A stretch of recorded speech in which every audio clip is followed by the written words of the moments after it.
Hi there, this is Steve Spurrier. You can join University of Florida Hall of Famer Shane Matthews and also the two-time SEC Player of the Year every weekday as he brings you all you need to know about the Florida Gators, including news, analysis, opinions, and some of the biggest names in sports.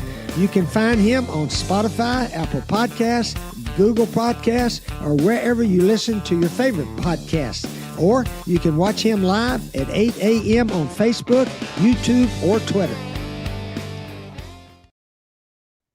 Good morning, a live edition, Friday edition of PodUp with Matthews in the Morning, coming to you from the International Diamond Center Studios, locations across the state of Florida.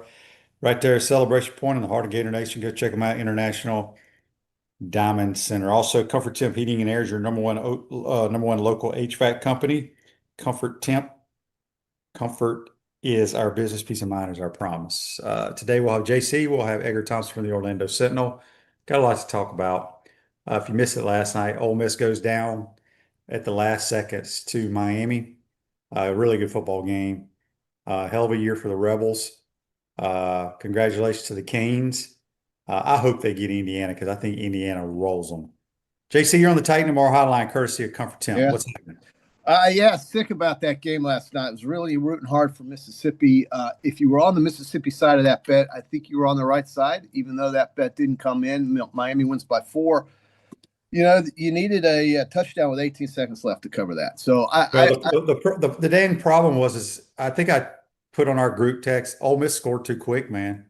That's right. Yeah, and it's just almost predictable, isn't it? You just knew Carson Beck was going to get that team down there to at least field goal position.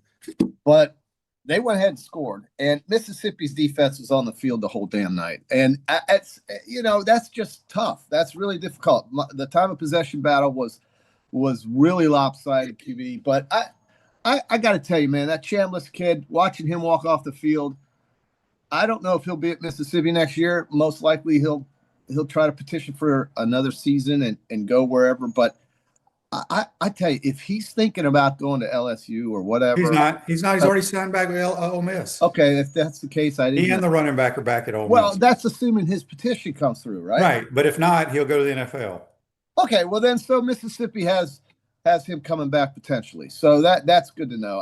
This LSU story, I know you're aware of this with the Washington quarterback, signing a massive deal with the University of Washington, literally a day later saying he's going into the transfer portal. And they're saying Lane Kiffin tampered with him. And it's just a messy, nasty story.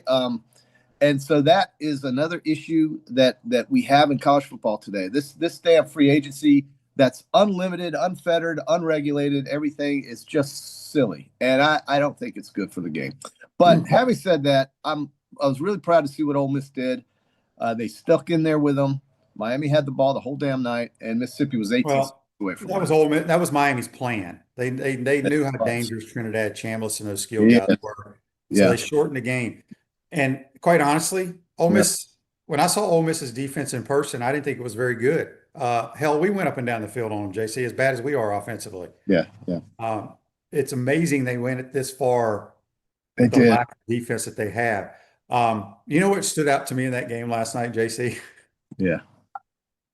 How many times on this program and in at lunch or at the golf course have you heard people raise hell about throwing wide receiver screens? Oh, that's the big. That's all Miami did the whole night. That's all they did. Yeah. For the most part. Yeah. It's funny. Well, I guess they got the guys they want to run that. But this guy Beck, well, people like them if they work. That's the key. Yeah, this guy Beck, QB. I mean, I think they paid him $3-4 million, whatever it is. I think they feel pretty good about what they spent, and he really is, when he's healthy, a really good quarterback. He's very, very average in my opinion. You think he's average? I think he's very average. Well, Mario loves him. Well, that's fine. I mean, when you talk about game manager, you got to be the game manager term is used weird in certain situations. He is what he is. Look, I don't think he'll be a good pro. What do you think he doesn't do well? I don't think he's a great thrower. Oh, okay. Really don't. You don't think he is? Well, I mean, we used to think that when he played for Georgia. I never thought that. You got me confused with Matt Stafford and Stetson Bennett. No, I don't confuse him with Matthew Stafford. Not in the league. But I thought you thought way Nah, back. I never thought he was. Okay. And if I did, I was an idiot for saying it. But Well, well, I don't think so. well, yeah. I listen. Miami, give them credit. 3 games off campus, on the road, 2 in Texas, 1 in Arizona. That's a long way to go in Arizona to be heartbroken. They're basically Ole Miss baseball a few years ago, the last team in. Miami, yeah, they were the 10th seed. Basically, is the last team in. That's right, and because the 11 and 12 were group of 5s. But I think Miami, you got to give them some credit though. That was a team a lot of folks didn't think was even going to be in the damn thing because of Notre Dame, and they got in, and I think that was the right selection. And I you want to talk about, well, Alabama should have been. How about Tulane shouldn't have been in, or how about JMU shouldn't have been in? Whatever. Okay, so I don't think this rendition of the college football playoffs disappointed in any way or shape or form. I think it's been great. These games have been exciting to watch. They've been exactly what I think we expected and hoped for, and I think it's pretty clear to me they're going to 16 teams here pretty soon. Sounds good to me. Yeah, let's bring them in. You want 24, and I tell you what, that playoff in the FCS with Montana State, we didn't talk about this on Monday night, and you may have with someone else, but Montana State and Illinois State, that was wonderful television to watch. I mean, that was a great game to watch. And those teams played in a 24-team playoff, and Montana State got their first or second ever championship. So Illinois State was there. They beat North Dakota State. Great series, great playoff, and it could work in division or FBS. It could. But I'll be happy with 16. Then we don't have to really argue about who's in and out anymore. Andy says on Facebook Live, brought to you by Mel Law, Shane, have you been in contact with Blake Brockermeyer on his son's season with the Canes? Is he NFL material? Yeah, I was texting with Blake last night. He said it was about an 80% Ole Miss crowd to a 20% Miami. He started his career at Alabama, then went to TCU, and now he's the smallest guy on their offensive line. He's probably 6'2", about 290. 280, 290. Yeah, very smart. Does all the little things correctly. I don't know. I know nothing about O-line play when it comes to NFL. Yeah. Well, it's amazing. Most of those guys are enormous. Well, that move to Miami was a great deal because he couldn't get on. Well, they paid him a lot of money. Well, that's smart, but it's amazing what Miami did. They paid a guy a lot of money who never played at Alabama and rarely played. But he played a lot at TCU, JC. I didn't know that one. Okay. Yes. Joseph says Pete Golding's defense hasn't been very good all season. Once again, they couldn't get a stop when the game was on line. Yeah, they haven't. They don't have a whole lot of great players on that side of the ball. They really don't. But, I mean, they're very undersized. Okay, that's all good and well. They played good enough for that team to win last night, and they were on the field. That's what I'm saying. Their offense is that good. If you have a dude at the trigger man can make your team look damn good. Well, that's why I thought that 3.5 was the right side of the bet, because you're always going to be in the game with him. It's just that they got backdoored at the end, and the extra point beat you. That's it. That's not a bad beat. That's just the way it goes. If you were betting on it, and I still think it was the right way. You know what? One of the biggest plays in that game last night was. It was in the first half. Ole Miss was up 7-3. It was like 3rd and 9. Yeah. They threw an option route out to the flat, Tony. And Ole Miss's best defensive player, who's very undersized, Centarian Perkins, had the tackle. The miss. No, he had him wrapped up, his feet wrapped up, and he breaks out of it. He missed. He gets the first down. They go down and score a touchdown. If not, they have to kick a field goal. There's so many little things like that. But great season for Ole Miss. People talking about how poor they tackled. Hell, they did that all year long, people. They were the worst tackling team in America all year long. But they did enough. They found ways to win games, and they played in the semifinals. So they'll be, if everybody on the offensive side stays intact, and for the most part they will. The 2 best players will be on offense next year. They're going to be right back. They lose a couple of their receivers that came from the portal, but they have plenty of skill guys. They got players, and it's a good program right now. And Pete Golding, good job for him. I think everybody's happy, but they're sad. It's a long way to go to have your heart broken. That game should have been in Atlanta, but that's the way the bracketing worked out. I guess that's the way the seeding worked out. So tonight we've got the Ducks, QB. Can the Ducks – it's tough to be somebody good twice, and Oregon's going to be in there against Indiana battling. Indiana beat them by, I want to say 10 the first time in Oregon. You got Indiana tonight, QB? I do. I think they win. I don't want to say, I think they win by 10. 10. Okay. Same thing as last time. I think they're the better team. I'm not a big fan of Dante Moore. I'm not either. Gosh, and people talk about him being the number one draft pick. Yeah, I don't get it. I don't get it. What? I think he's Justin Fields. Let the Raiders do that. There's no way Tom Brady. No, Tom Brady's taking Mendoza. Okay, there you go. Text on the Titanmar text line, there's a scandal at UGA involving Kirby that has been covered up but could leak. He hates NIL like Saban did, and watch out for him jumping to the Falcons. It already leaked, evidently. What is it? I don't know. You're talking about it. Oh. I mean, somebody's talking about it. Whatever it is. Kirby's going to stay in Athens unless he's told to leave. That's all I know. That's all I know. He's not going to the Falcons, bro, to deal with that. I think when you're in the NFL, you're not the main man in charge unless you're Bill Belichick or Tom Landry. The main man he wasn't even the main man in charge. Gil Brandt was. But in college, it's your world. You're the king, right? In the NFL, you got general managers. You got millionaires that make more than you do playing. I don't know. I can't see Kirby that way. I can't see him in the NFL. Spurrier didn't work out for him. Didn't work out for Saban. Didn't work out for Lou Holtz. It's just that's the kind of guy I think Kirby fits in with. And I don't see the NFL being a fit. But what do I know? Joseph says he's afraid on Facebook Live, brought to you by my law. He's afraid Ole Miss's run is over. OCs like Weiss just aren't replaceable. I will tell you this. True. A lot of it has to do with the quarterback. Yeah. John David Baker, who's going to be their OC next year, runs the same system, and he's very, very good. Well, they're not going to deviate from that much. They're not going to lose. I don't know what their schedule. I know their schedule's a lot harder next year, but they're still going to cause problems. You don't want to. Yeah. Gator Josh from Mama on the Titanmar text line says, "Heck of a run by Mississippi last night. Now, hopefully, Florida Gators can get a 2026 run next season." This next season, let's go Gators. Yeah. Speaking of that, everybody. Right. We'll talk with Edgar more about it, but we got some more guys in the portal yesterday, some more running backs, some more receivers. Wonderful. The running back room is freaking stacked. You got to have depth, QB, at those positions. Got to. But you got Ball. You got the kid that initially signed with Ohio State that came from Cincinnati. You got a kid that initially signed with Penn State that played at East Carolina's coming. Wonderful. I love that. Yeah. And they're doing some good stuff. And then they'll figure out who's going to take the snaps, and off we go. I really wish the schedule and the calendar in college football was different to where they could have off-season type of workouts in May and during the summer. I think it would just be better. Have the transfer portal later, like in March or April after school, so we don't get this tampering that we're seeing right now during the season.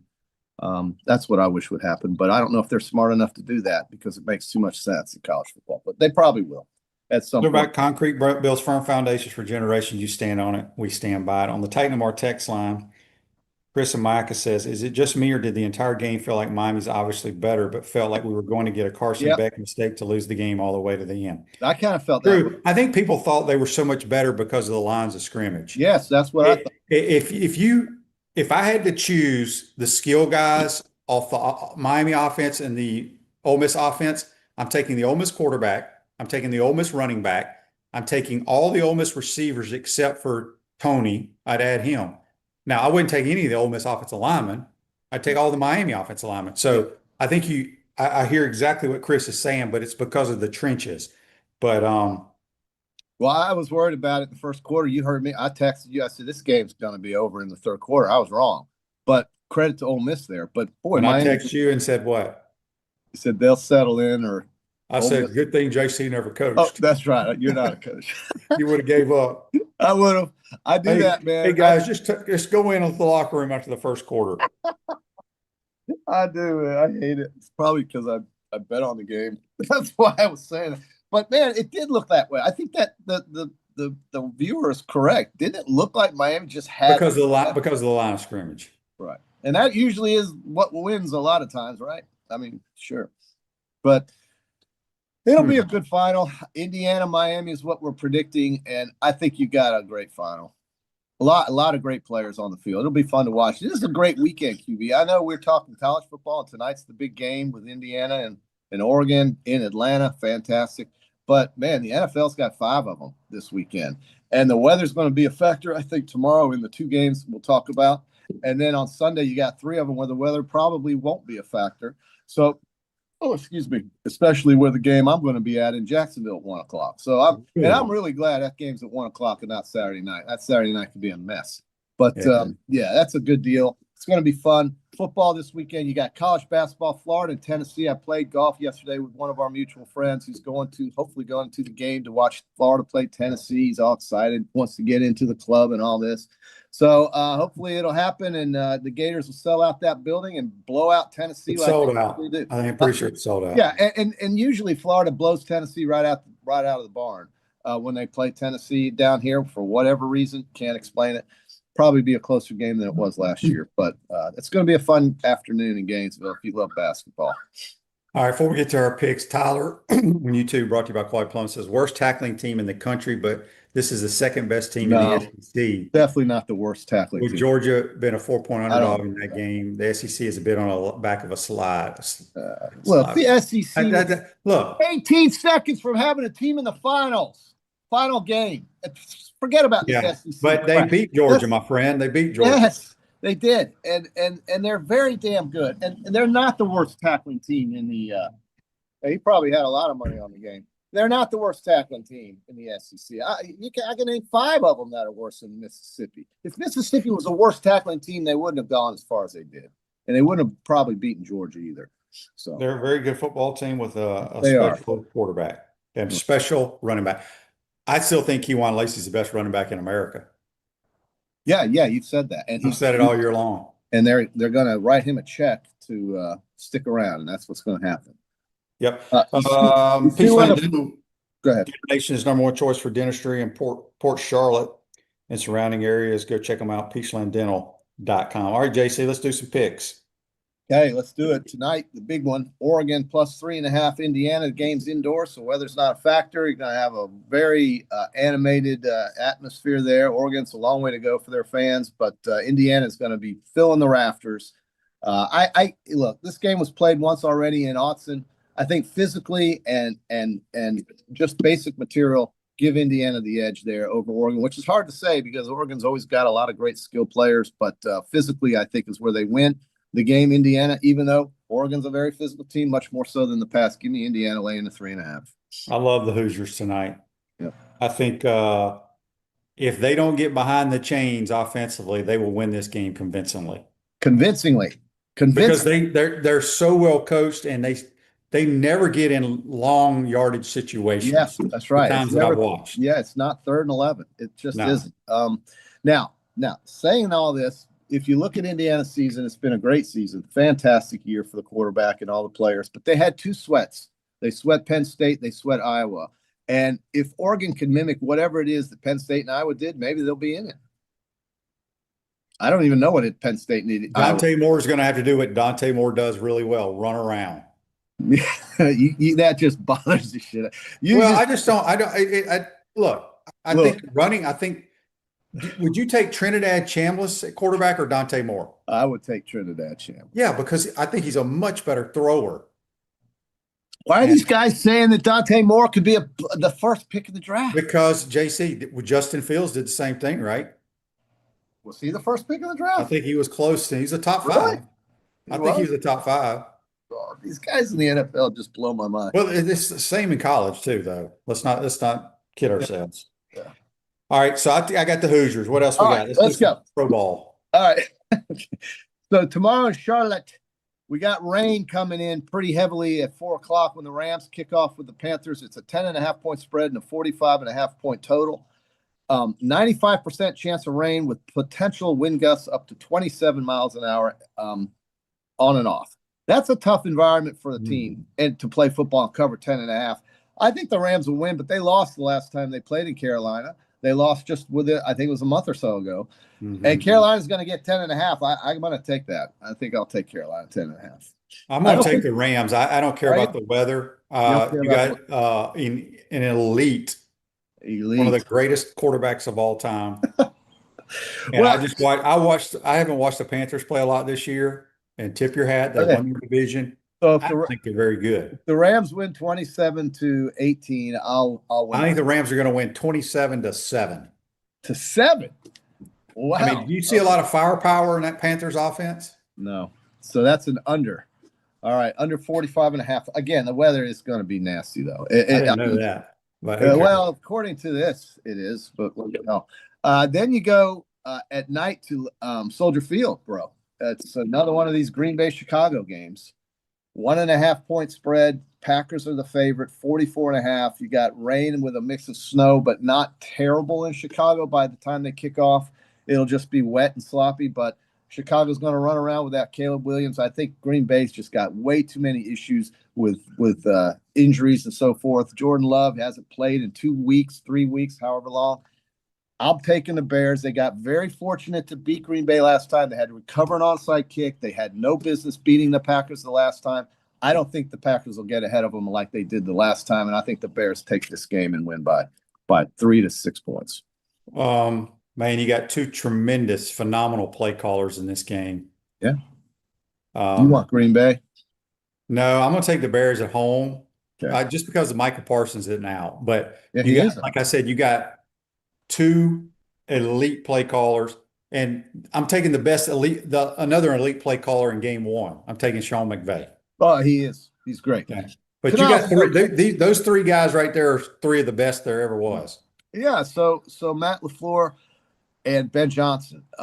Chicago's had a great year. This is one of the best things that's happened in the NFL is to have Chicago back.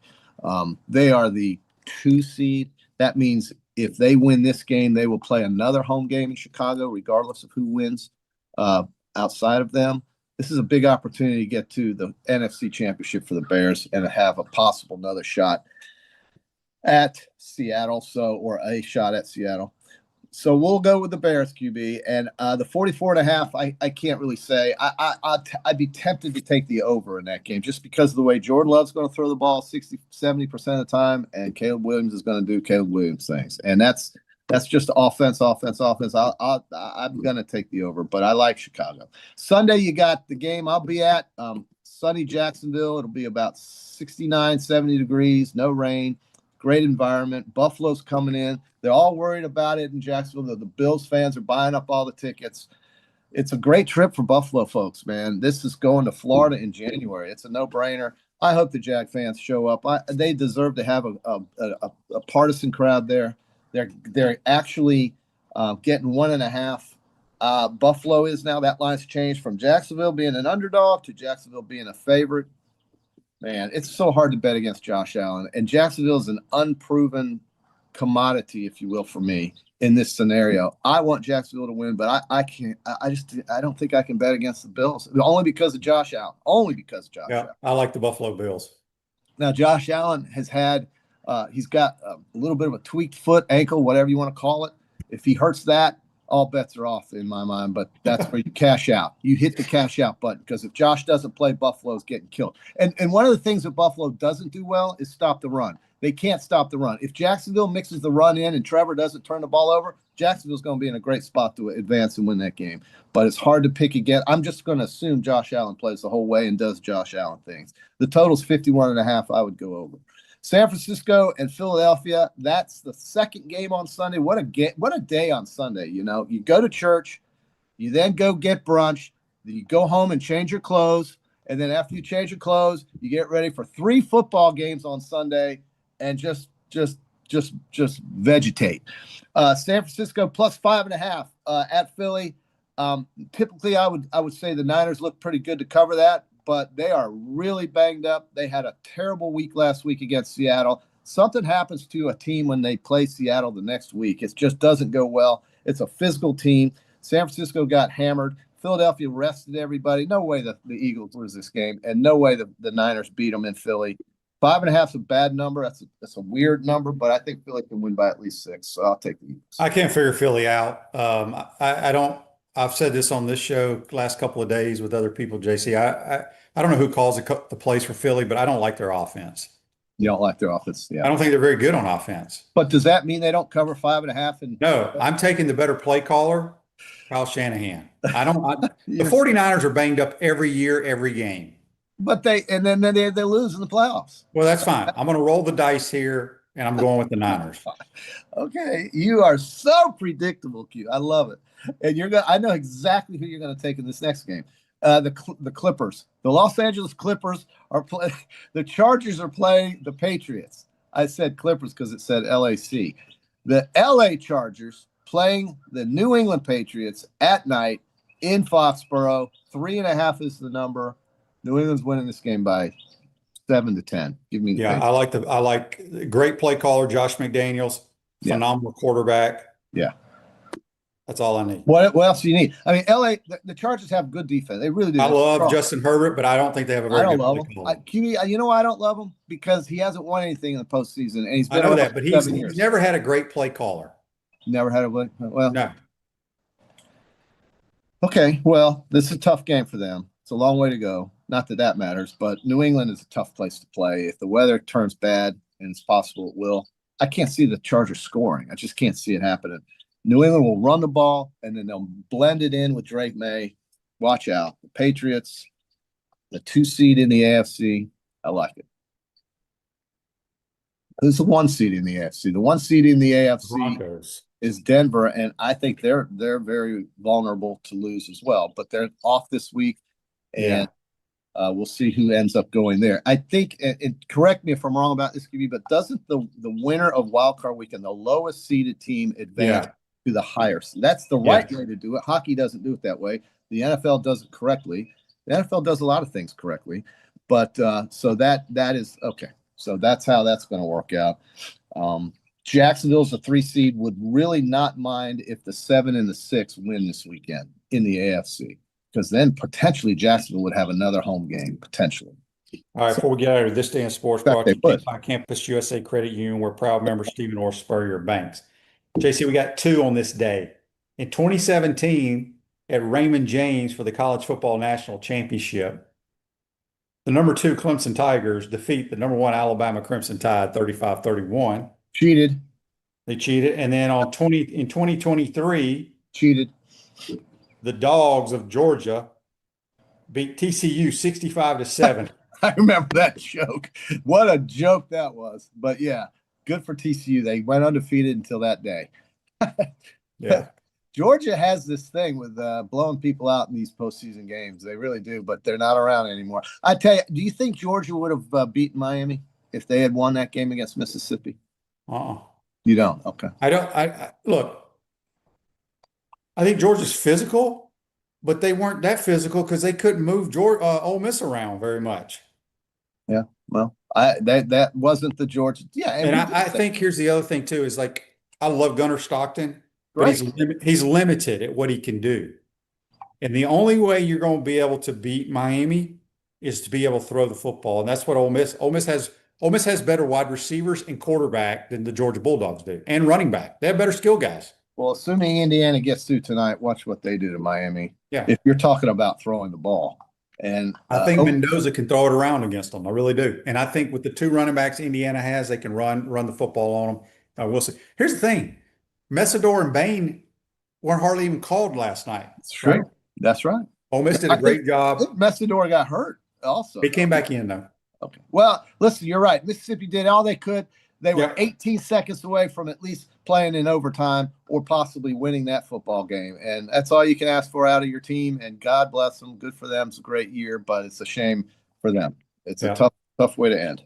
Yep. All right, JC, have a great weekend. Man. We'll talk to you on Monday. You got it. That's JC. Join us on the Titan More Hotline, courtesy of Comfort Temp. We'll take a quick time out, come back. We'll be joined by Edgar Thompson from the Orlando Sentinel. We'll get his thoughts on basketball and also what the Gators are doing in the portal. You're watching and listening to PodUp Matthews in the Morning from the International Diamond Center Studios. We'll be right back. Our premium sponsors are Atlantic Roofing, Campus USA Credit Union, International Diamond Center, J.F. Hayden's Craft Liqueurs, Los Linderos Tequila, Meldon Law, Titan MRI and Imaging, Castaway Sauce, UF Health Orthopedics. Gridiron sponsors are Baker Sports, Comfort Temp, Florida Cracker Oyster, Electronics World, Gallo Car Wash, Miapa Latin Cafe, Peachland Dental, Quality Plumbing, Ruse Ogre State Farm, Silverback Concrete, 84 Lumber, Big Mills Cheesesteaks, Celebrate Primary Care, Gator Bait Media, Florida Cracker Kitchen, Gator Dominoes, Ironwood Golf Course, McDonald's of Gainesville, Tropical Smoothie Cafe, UF Bookstores, Advocare, MG&A Wealth. Remember to like, follow, and subscribe so you don't miss an episode. And to advertise, call my man Freddie, 352-284-3733. Hi there, this is Coach Steve Spurrier, and I want to let you know that by popular demand, Spurrier's Gridiron Grill's delicious brunch is now served in a premium buffet. You have spoken, we have listened, and we're now serving Gainesville's only elevated buffet, complete with an omelet station, ginger sage chicken sausage, shredded short rib, plus you can enjoy bottomless mimosas and Bloody Marys. So join us every Saturday and Sunday from 11 to 3 for the best brunch in town. On April 7th, 2025, Gator Nation reached the mountaintop as Florida won the national championship in basketball. Now, relive every thrilling moment with Franz Beard's new book, The Golden Season, the unforgettable story behind Florida's historic 2025 title run. Feel the passion, the drama, and the glory all over again. Available now at Spurriers.com. Click the shop tab. That's Spurriers.com. The jewelry store with the most likes, the most positive reviews, the most raving fans is International Diamond Center. IDC is definitely a place that I will come to as long as I live here. This will be my go-to place always. Literally the best jewelry store in town. You'll make friends for life coming in here. I felt like family from the beginning. The value was extraordinary. I've got a beautiful diamond on my finger, and I'm very proud of it. International Diamond Center. I'm very happy to show it off. At Celebration Point and online at shopidc.com. What's up, everyone? I'm Mike Pouncey, and this is my twin brother Marquise Pouncey, and this is Life After Football. Let's go.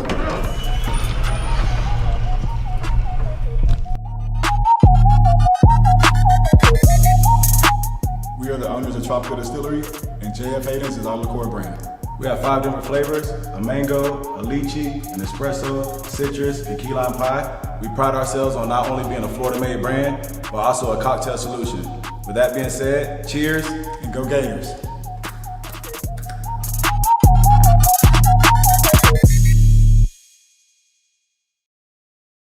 Welcome back to the International Diamond Center Studios. Florida Cracker Oyster Bar and Grill is the ultimate spot for seafood and more. No matter the occasion, they're ready to welcome you, Florida Cracker style. Check them out in Keystone Heights. Edgar, welcome to the program. You're on the Titan & More hotline, courtesy of Comfort Temp. What's up, my man? You just I was reading a text. That's why I kind of like. You made me nervous. I was like, did Shane? Because I was actually looking at transfer portal rankings because we were just talking about that. Let me say this real quickly, please, to open. Malachi Toney was a 3-star recruit. Was just looking at it.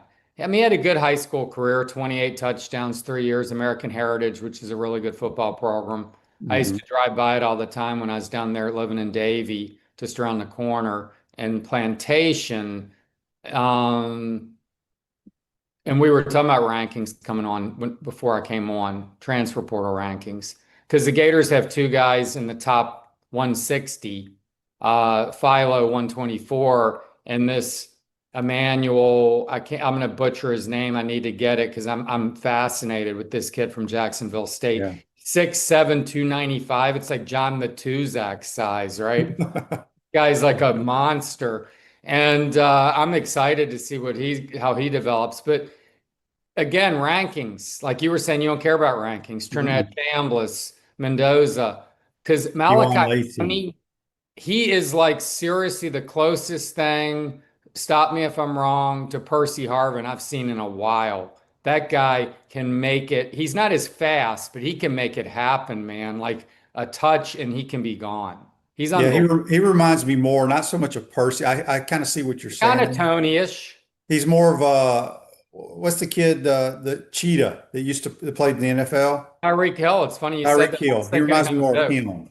He reminds me of him too. But here's what I said earlier, Edgar, because I know you weren't watching this, but the thing that stood out to me last night watching that game was if that were the Gators, how many times do you hear about why do we throw so many wide receiver screens? That's all Miami did for the most part. That's where Tony did most of his damage was on wide receiver screens. They said Beck hadn't thrown a pass down the field. He threw one at one point, and they're like, that's the first one he's thrown beyond the line in the second half. And it was pretty late in the game. Yeah. Do people complain about that still? I mean, that was oh my God, a nonstop. But people don't understand the reason why you do that. It tires out the defense and it puts pressure on the defense because you're getting the ball out in space to your playmakers. And I mean, if you go back and watch that game, majority of Miami's damage was done on wide receiver screens. And Well, that they one called them at the screen- right time. That was a good thing. Good thing. All right, so Edgar, your thoughts on what John Summerall and the staff have done in the portal so far? I like what they've done. I love the depth at the running back position. I like what they've done with wide receiver. They're bringing in maulers from Georgia Tech. I don't care what anybody says. Go back. Everybody wants to talk about the physicality of the Georgia Bulldogs, right? Watch the last 2 years of the O-line play of Georgia Tech against Georgia. And you should feel pretty comfortable with the way those guys play. Did they get the kid? Did they get that kid? I don't know who they've gotten. I just think I don't keep up with it like you do. Well, they got it. They're trying to get the center. They're going to get him. They're going to get him. I figure they are. Yeah. I love the reporting on this. Like people were reporting days before that the guy's here and he hadn't signed anything. Right. But you can anticipate the news and the portal pretty well, especially with this staff. I mean, if they're going after guys, they're getting most of them. They gotten, I can't even track it, man. And my head's spinning. But did they get beaten for a guy that they really wanted yet? That I'm not, I mean, I don't know that they have. No, I think you got to give a lot of credit to them. They kept the five. That's the key. They're getting the guys they want. Yeah, right? the 5 players that they identified that they wanted to keep from last year's team. Yep. Miles Graham, Dallas Wilson, Vernell, Jaden Ball, and Jaden Woods. They got them. Yeah. They flew all the way to Kansas to get one of them. Yeah. I asked you about that. What do you think about you're 19 and you're asking your quote boss to fly halfway across the country to convince you to take $1 million? I find that a little bit bizarre. It's very bizarre. I even thought it was bizarre how we flew up to Atlanta to meet with Jaden Ball. I think Jaden's an outstanding player. Jaden Woods, I still think is a project. Out of all the 5 core guys that we call them the 4 core guys that we kept, he's the one that I still have question marks about. Sure. I mean, Dallas Wilson's health, but we saw enough in one game with him. Yeah, Jaden Woods, look, the big hit against Texas was memorable, the interception. He certainly looks the part at times, flashed, but that's, a lot of guys flash. That 2012 defense, which was an epic defense, the best probably since, had Bullard, Fowler, Morrison as freshmen. Bullard flashed a lot more than him, and he's still in the league. Fowler's Fowler, and Morrison knocked EJ Manuel out of a game. So I don't know that I saw that from Jaden Woods yet. And we might, and we could, and he's got the measurables for sure. And he's going to be in a scheme now that Brad White's done well at developing guys. I mean, his, show pony is Josh Allen, obviously, his first year working with him.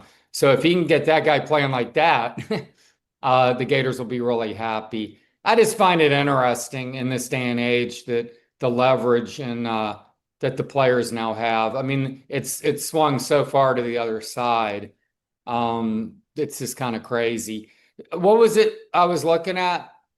There, if you look by position, what it allegedly cost, who knows how accurate this is, but you could be paying 25 plus just for your start in 22. We're not even including specialists. Yeah, it's bizarre. Todd on Facebook Live, brought to you by Mel Law, says, Edgar, any word on Katie Turner being retained? She's still on staff, as far as I know, right? I believe so.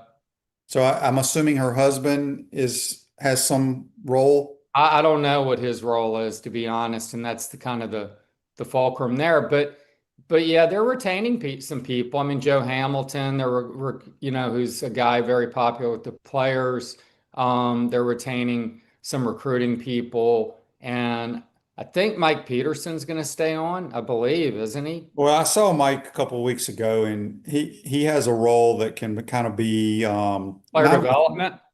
yeah, something around there. I think at his point of his career, um, and being a former Gator, I think he loves coaching, but may not want to have to go somewhere else. I think Sure. he likes living in Gainesville. He grew up here. Yep. But I think he's going to stay on in some capacity, which I think is very good. Well, they're not Electronics, going to have 55 analysts or whatever. no, no, I think they'll probably have about 15. Electronics, I think they're going to have 28 total staff, I was told, versus 54. 54 people were on the field coaching for Billy, I was told. No, but what I'm saying is if someone were to leave, I mean, Mike can step in because he right. won't have four guys in front of him. Electronics World Integration Design Specialist, Smart Home Automation and Entertainment. Let Electronics World bring the Florida Gators college football, basketball, and NFL to your living room. Go check them out, electronicsworld.net. Toby asked on YouTube, brought to you by Quality Plumbing, does Bubba Spurrier have a role at Florida? He's still on the staff. I think he's probably still, I mean, it's kind of late now, but would love to be like on-field coach somewhere, which could happen down the road, but I think he will be part of the staff next year. Well, that's good. I didn't know that. Yeah.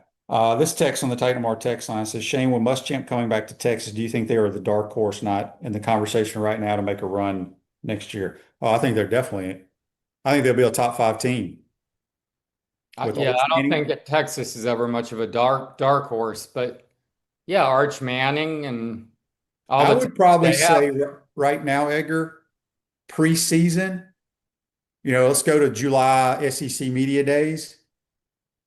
I bet the Texas Longhorns are the pick to win the conference.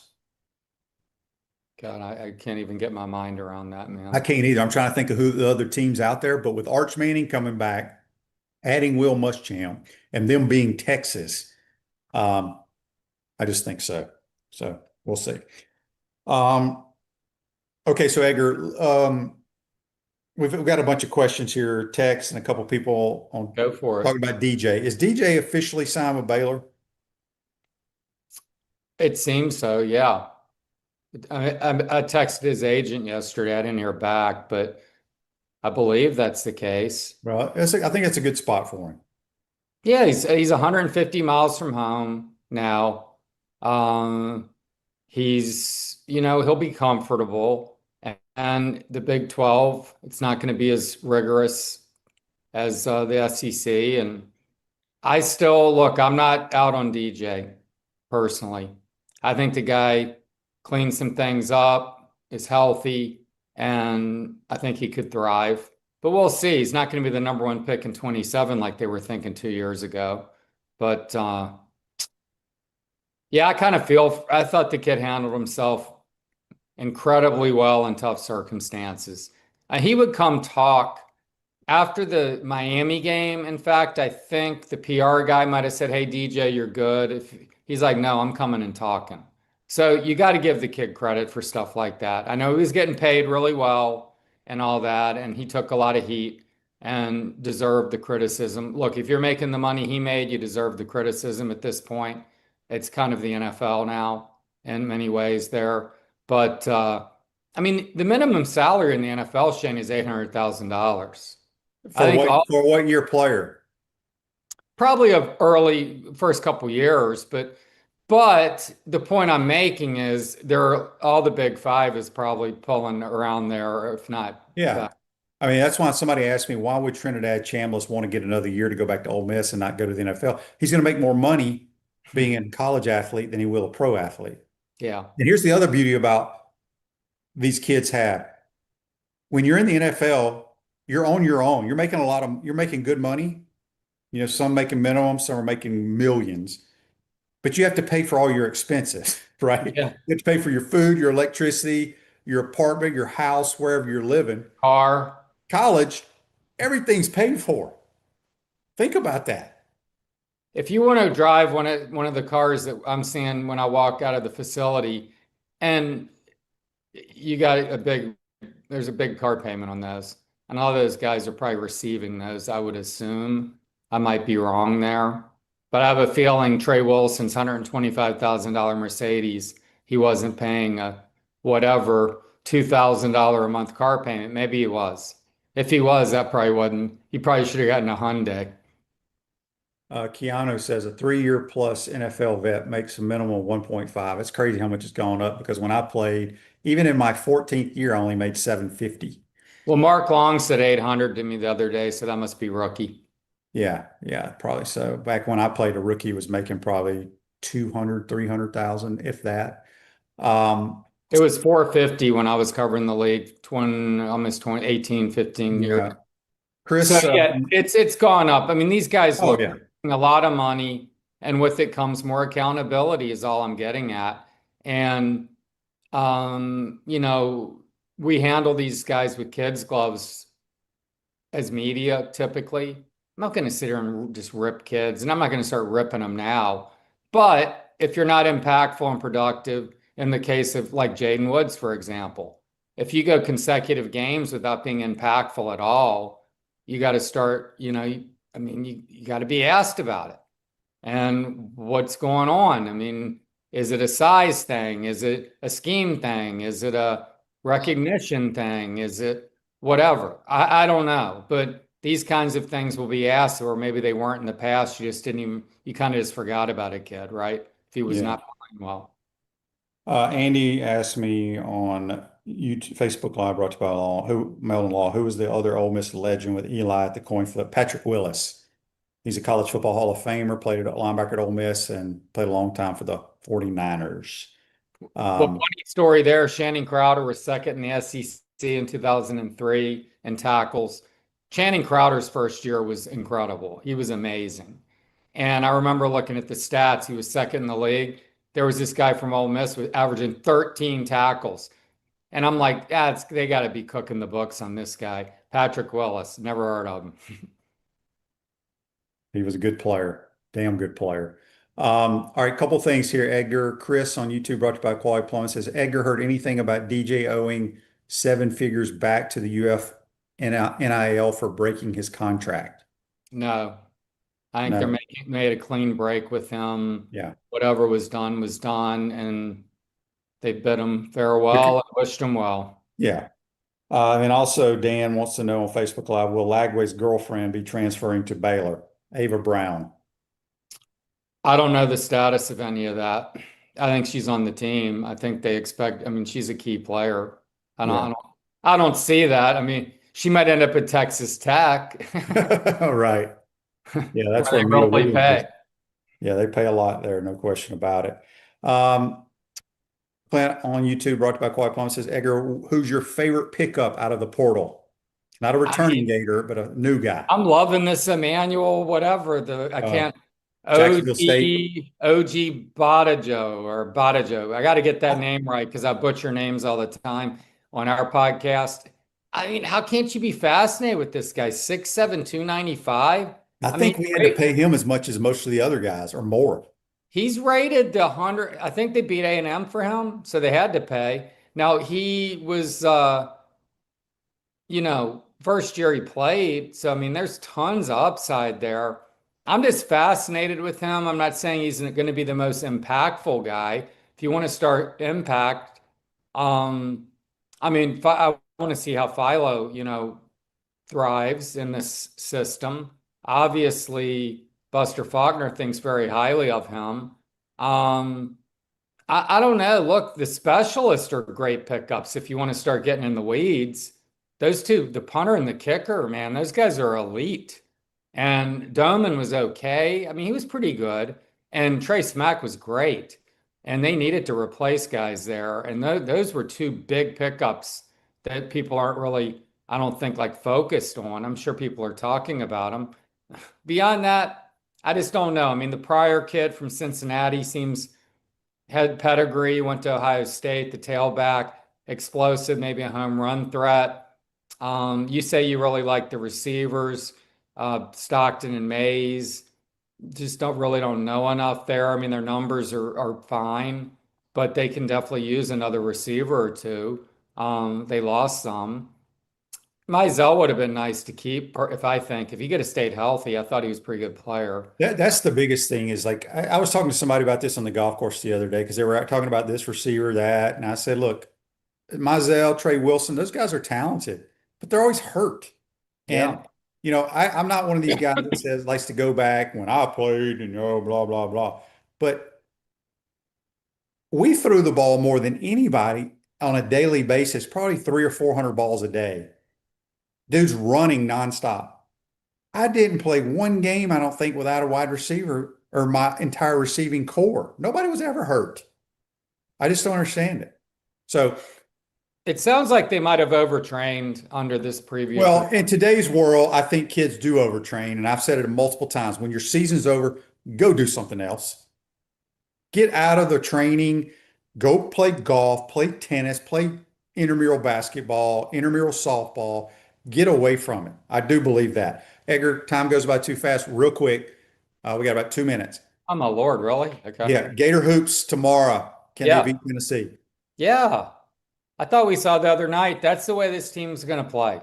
They're a front court oriented team, and the front court is elite. It's great. He's such a tremendous athlete, man. I love watching him play, man. He is just tireless. The guy's averaging 34 minutes a game. He leads the SEC. I mean, Boogie Flan played pretty well in the second half. If they can get more of that, they really need that because he's the linchpin. He has to play like he did in the second half consistently. I think Lee brings you something. I think he's athletic. The open court, he's excellent. They beat them in the fast break, Georgia, that came in scoring all those points. The Gators beat them there. They beat them in the paint. Yeah, I think Tennessee's good, but I don't think it's the Tennessee team of the last few years. I don't think. I mean, right? I don't think they're quite as good. Yeah. I expect them to win. I think the Gators got to win your home games. Don't wear you out. Yeah, got to win the home games. Edgar, great stuff as always. Let everybody know they can follow you on Twitter. OS Gators. Yeah, you're right. That went fast. Very fast. It always does. Edgar, have a great weekend watching ball, and we'll talk to you later, maybe next week. Thanks for having me.